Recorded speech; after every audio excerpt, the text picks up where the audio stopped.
Big boss 11ನೇ ಸಂಚಿಕೆ ಪ್ರಾರಂಭದಲ್ಲಿ ಬೆಳಗಿನ ತಿಂಡಿ ಮಾಡುವಾಗ ಭುವನ್ ತಾನು ಕೂರ್ಗಿ ಎಂದು ಓಂ ಪ್ರಕಾಶ್ ರಾವ್ ಅವರಿಗೆ ಹೇಳಿದಾಗ ಅವರು ತಮ್ಮ ಧರ್ಮಪತ್ನಿ ಕೂಡ ಕೂರ್ಗಿ ಎಂದು ಹೇಳುತ್ತಾರೆ.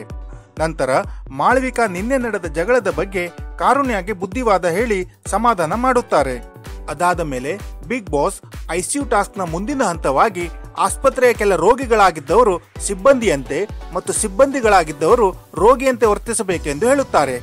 ಆ ಪ್ರಕಾರ ಮಾಳವಿಕಾ ಹೆಡ್ ಡಾಕ್ಟರ್ ಆಗಿ, ಕಾರುಣ್ಯ ನರ್ಸ್ ಆಗಿ, ಓಂ ಪ್ರಕಾಶ್ ರಾವ್ ಮತ್ತು ಕಾವ್ಯ ಜೂನಿಯರ್ ಡಾಕ್ಟರ್ ಆಗಿ, ಕೀರ್ತಿ ಕುಡುಕ ಕಾಂಪೌಂಡರ್ ಆಗಿ ವರ್ತಿಸುತ್ತಾರೆ. ನಿರಂಜನ್ ಮತ್ತು ಭುವನ್ ರೋಗಿಗಳಾಗಿ ವರ್ತಿಸುತ್ತಾರೆ. ಉಳಿದ ಕೆಲವರು ಮುಂಚಿನ ಪಾತ್ರವನ್ನೇ ಮುಂದುವರಿಸುತ್ತಾರೆ.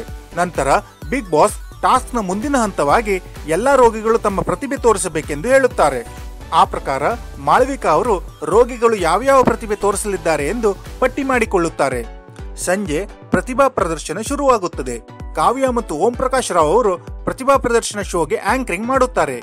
ಮೊದಲನೆಯದಾಗಿ ಚೈತ್ರ ಒಂದು ಸುಂದರ ಹಾಡು ಹೇಳುತ್ತಾರೆ.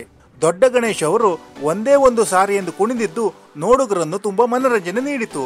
ಸಂಜನಾ ಊರಿಗೊಬ್ಳೆ ಪದ್ಮಾವತಿ ಎಂದು ಕುಣಿದರೆ ಪ್ರಥಮ್ ಅವರು ಏಕಪಾತ್ರಾಭಿನಯ ಮಾಡಿ ತೋರಿಸುತ್ತಾರೆ.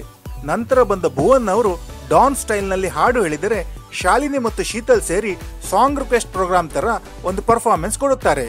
ಕೊನೆಯದಾಗಿ ಬಂದ ನಿರಂಜನ್ ಗಗನವೂ ಎಲ್ಲೋ ಭೂಮಿಯೇ ಎಲ್ಲೋ ಎಂದು ಹಳೆ ಸಾಂಗ್ಗೆ ಡ್ಯಾನ್ಸ್ ಮಾಡಿದ್ದು ತುಂಬಾ ಮನರಂಜನೆ ನೀಡಿತು.